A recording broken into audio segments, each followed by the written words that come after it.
for live. Should be showing up in here soon enough. Yep, and let's close it before we get an echo. Okay. So this is the problem we're gonna tackle today. Hi everybody, welcome. This is the problem we're gonna tackle today. There is an n by n matrix of zeros. Given n and m, write a function to count the number of ways starting at the top left corner and getting to the bottom right corner. You can only move right or left or down. For example, given a 2 by 2 matrix, you should return 2, so there's 2 ways to get to the bottom right. Right then down, and down then right. And obviously it gets bigger very fast. So there are a few ways to do that, and as always we're going to start with kind of a simple solution, and we're going to slowly make it better. Okay, so get to the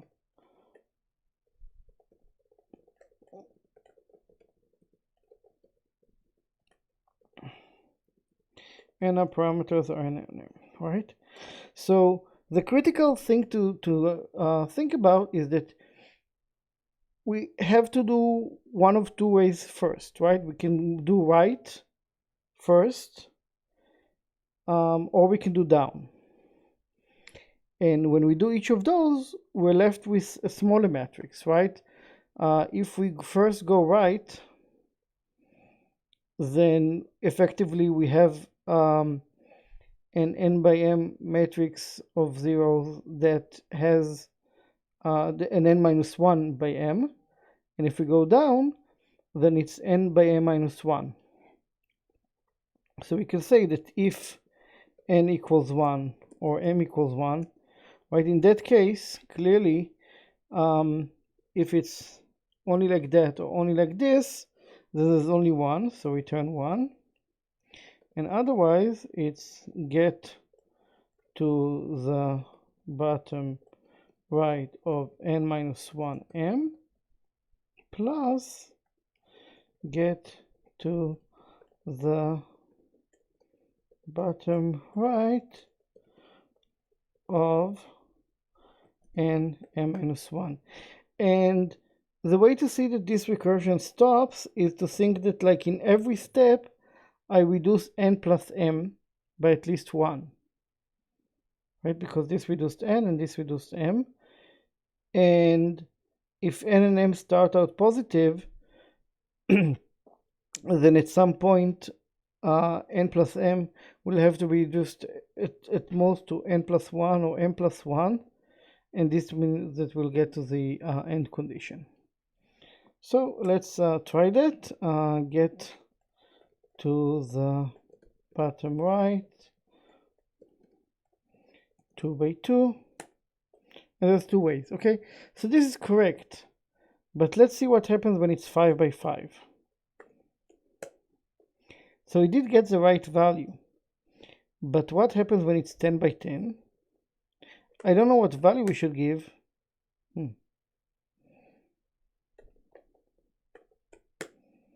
So here, as soon as we get to slightly bigger number, I don't know what the right result is, but you can see that this takes a long time. And the reason this takes a long time, and if you can hear my laptop, it's kind of like really spinning up the CPU and spinning up the fan, is because this means that we calculate the same thing over and over again, right? Because we'll get to, if this is kind of a submatrix, every time we get to it by every route, we calculate it again. So we're calculating every submatrix over and over. So let's interrupt this. And as you can see, it's not just recursive, but we calculate the same thing. So then, one easy thing to do is to memorize. So we can do import functools, and we can do help functools.liu cache, and we don't need to do max alice here. So if we do at functools.liu cache,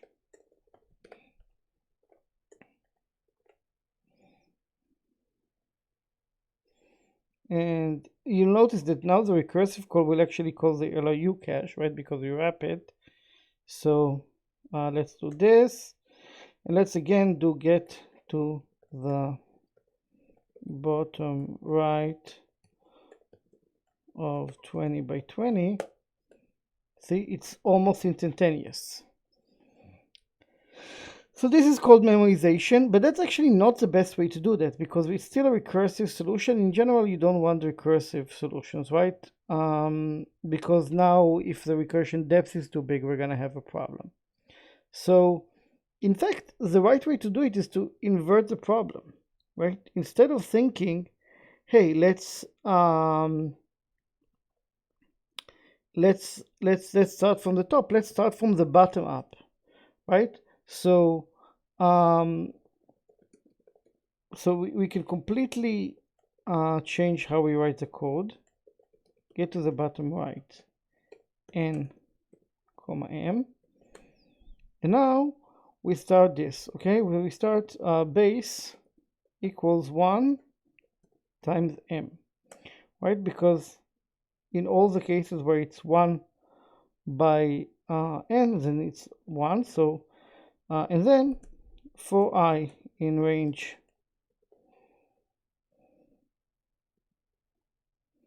n, for j, let's do this. Let's start with none times n.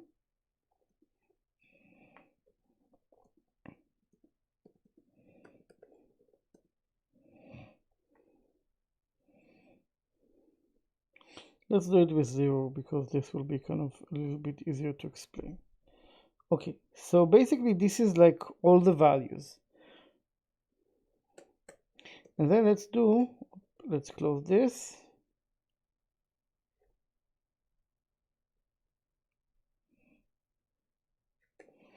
Here we go.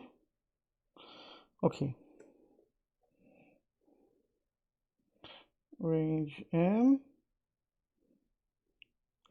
And let's do print base. Print base. And for now, let's do return 0. And let's print, and let's call the function immediately. Get to the bottom right with 5, 5.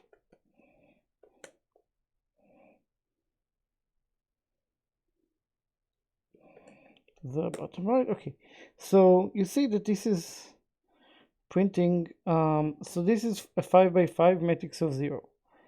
And now we know the base case, right? We can base of 0, right? If the matrix has one element, then it's 1. So for I in range n,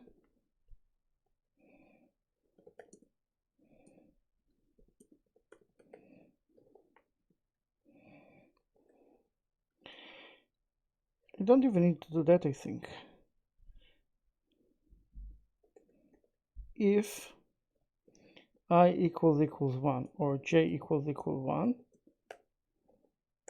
I could probably take one of those ifs out, but let's do it like this. Base of I of j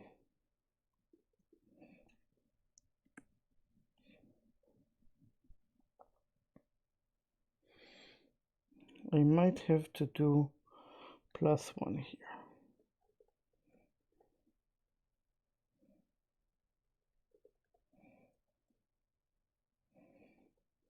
+1, +1.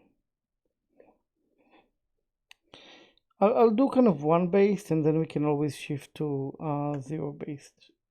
But let's do it like this for now. We're wasting a bit of space, but that's not a big deal. We can shift it to a little bit back. Base of I of j equals 1. And because again, for any submatrix that is like either like this or like this, it's always 1. Otherwise, base of I of j equals, I don't know why I call it base. Let's call it ways. It makes more sense like this. Ways. And you'll notice that at this point in the loop, by definition, we have already covered both I minus 1, that was in the previous big iteration, and j minus 1 we just did. Okay, so we can again do exactly the same algorithm. I minus 1 of j plus ways I j minus 1. Yep, j minus 1. And at the end, return ways of n of m. Nope. Why is this not working?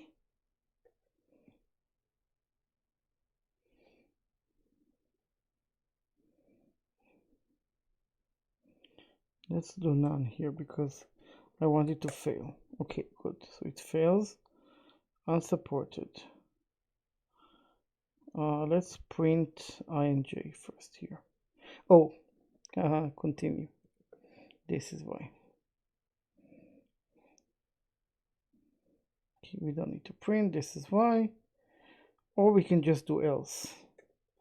Let's do it with else. Maybe that's a bit clearer. Here, if it's I equals 1 or j equals 1, we do this. Otherwise, we add.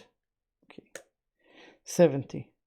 Now the plus 1 is kind of annoying, so let's get rid of that.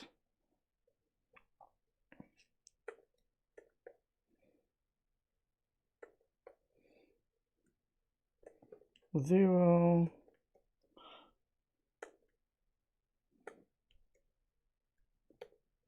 And now we just have to make the base case be 0, and we can just think that this is a different interpretation. And again, n minus 1. It's actually supposed to be n minus 1, n minus 1, but since the numbers were the same, it didn't matter in this case, and it's still 0. And let's print ways here before we do, but let's do it like that. For row in ways, print row. And this is obviously not part of the solution. This is kind of just a nice debugging here. So we see that here we calculate the matrix, right? So the way to get to all these elements is 1, and the way to go to all these submatrices is 1. And here the way to get to this submatrix is either do this or this, so it's adding this one and this one. So these things are all kind of just counters, and then the way to get here is either you get through this, so there's 3 ways to get here, and 3 ways to get here. And if you get here, the only other thing, so if you want to get to the 6, and for the same reason, this is 10, because this is 6 plus 4. And actually, if you look at the numbers like this, 1, 1, 1, 1, 2, 1, 1, 3, 3, 1, 1, 4, 6, 4, 1, then you'll notice that there's a special property. Each element is a sum of the one on top of it, which means that there is a formula for calculating this. This is the factorial formula. So now that we have this insight, let's see if we can figure out the factorial. So this is the same as def, and now let's do the final version, right? So this won't even need space, hopefully, and m. So let's first define factorial of n, and that's 1 for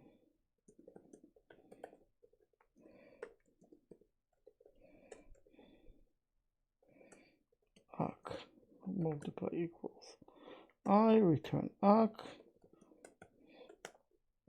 and then factorial of let's see, 5, okay, 120. And now let's define choose choose k from n is factorial of n divided by factorial of n minus k times factorial of k.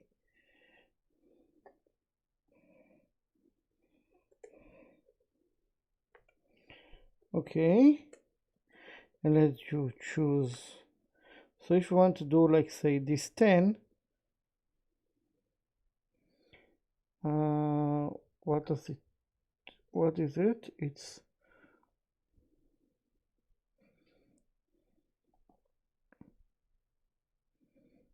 you can imagine that there will be one here, so it's 1, 5. So it's choosing something out of 5. So the second element will be 5, and the first is probably 3. Yep, choose 3, it's 5. And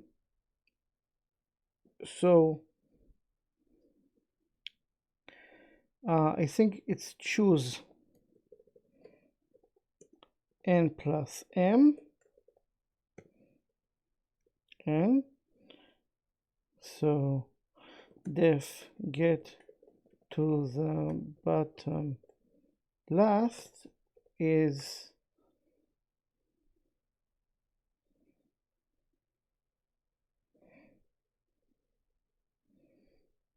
of n comma m is return choose n plus m. And now let's do get to the bottom last 5, 5. No, so that's not it.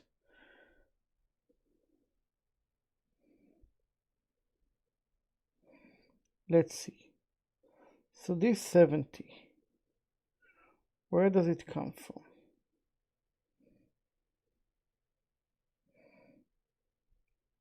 So this is choose. Let's look at the diagonal. Right, so this is 1, 2, 6, 20.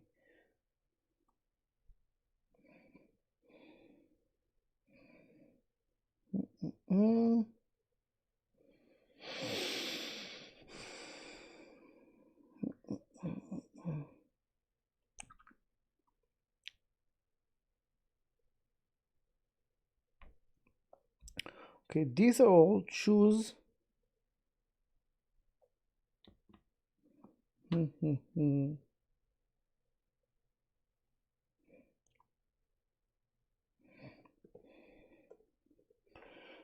this 70.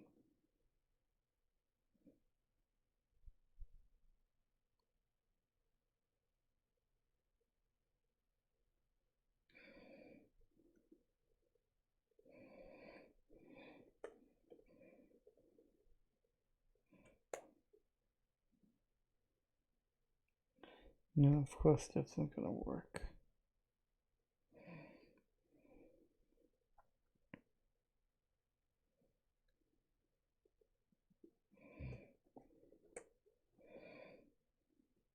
Right, so these are choose 1 out of 5. Right? So the first row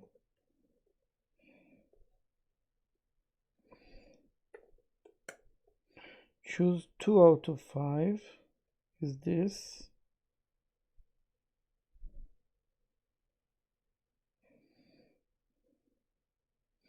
So this is choose 2 out of 5. What is this? This is choose 3 out of 6. I think will give us a 15. No, 3 out of 6 gives us a 20.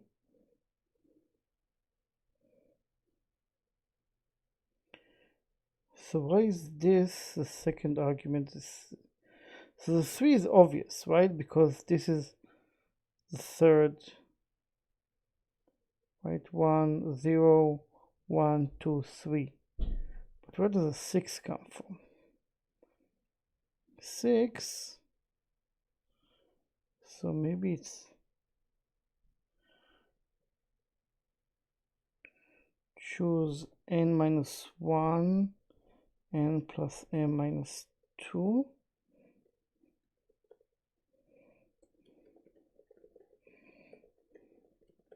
I think I can justify that. Again, this is like a little bit 5, 5, 70. Yes. So again, it's like a problem of like off by 1. Okay, so this is, I think, the best solution at this point, right? Because so we started out with a very simple solution, right? Without the LRU cache. That was correct. That was obvious. That was super slow.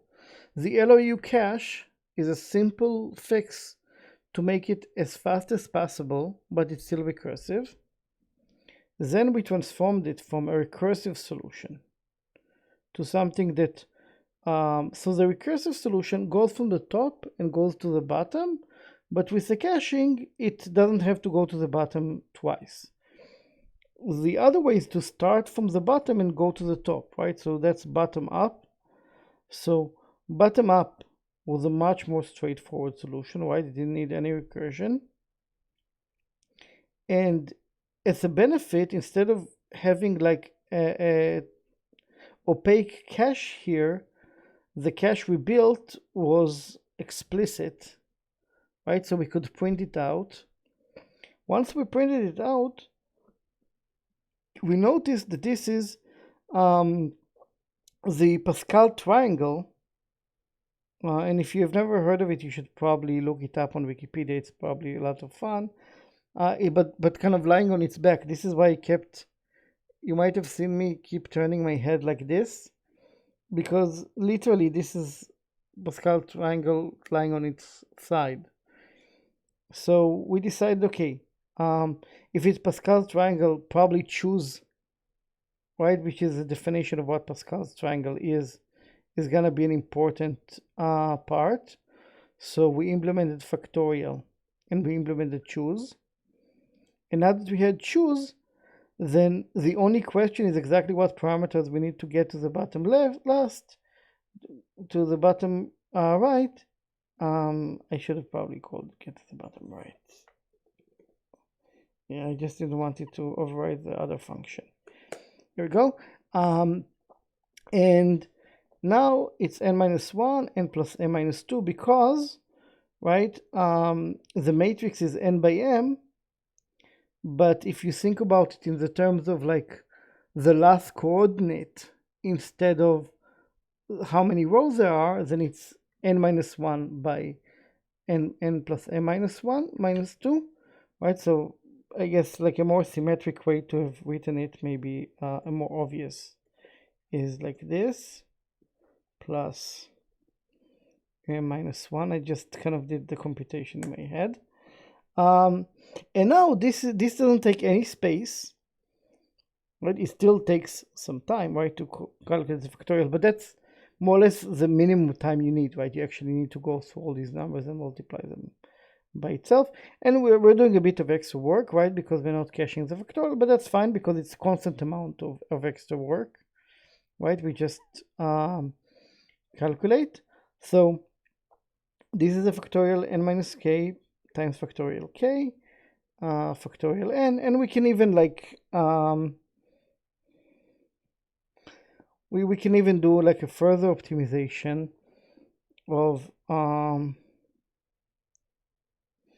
if we do this, right? Because if you think about it, factorial n, I'm not gonna show it because I'm probably almost out of time, but I'll leave you that maybe as an exercise if you want to try to do it.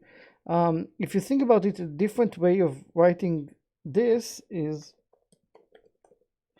factorial of k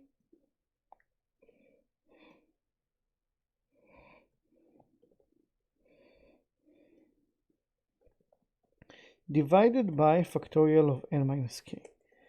But if you think about what this is, right, then there's a lot of elements that we don't need to multiply at all, right? Because we multiply one until k, and then we multiply 1 until k and then the other element. So maybe I will do it here. It should be fast. Multiply range, and this is an inclusive range, right? So it's a bit weird. And now we can define this in terms of multiply range k plus 1 to n divide multiply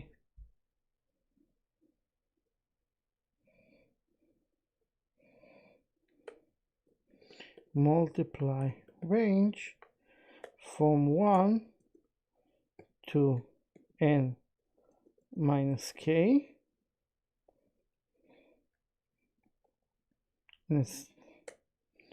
And now we don't do any extra work,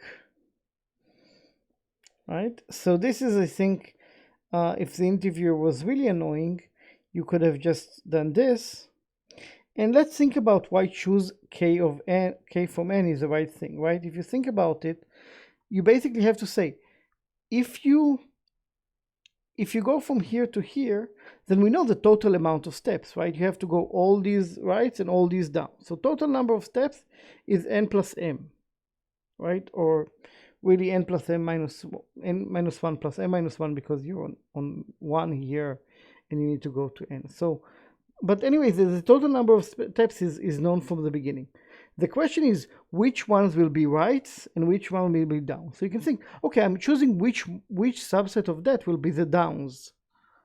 And if you choose which one are the downs, then all the other ones are the rights.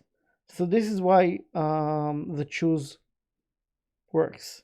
Okay, and I think at this point I can make this solution any better. And I think I also out of time. So as you can see, we did like a big journey from getting like a really rough solution in the beginning to having a really cool solution that had kind of two helper functions, right? We had multiply range, we had choose, and then we defined get to the bottom right as just a thin wrapper on top of choose. And that's at that point this is pretty fast. It does exactly this is right n minus k multiplications, right? And this is n minus k multiplications. So total is kind of O of n multiplications. So this is great. We did a pretty optimal solution. And I think with that we'll be all done. So again, thank you all for listening, those of you who are listening live.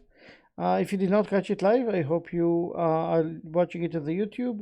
In that case, if you have any further questions, please don't hesitate to reach out. Thank you. Bye-bye.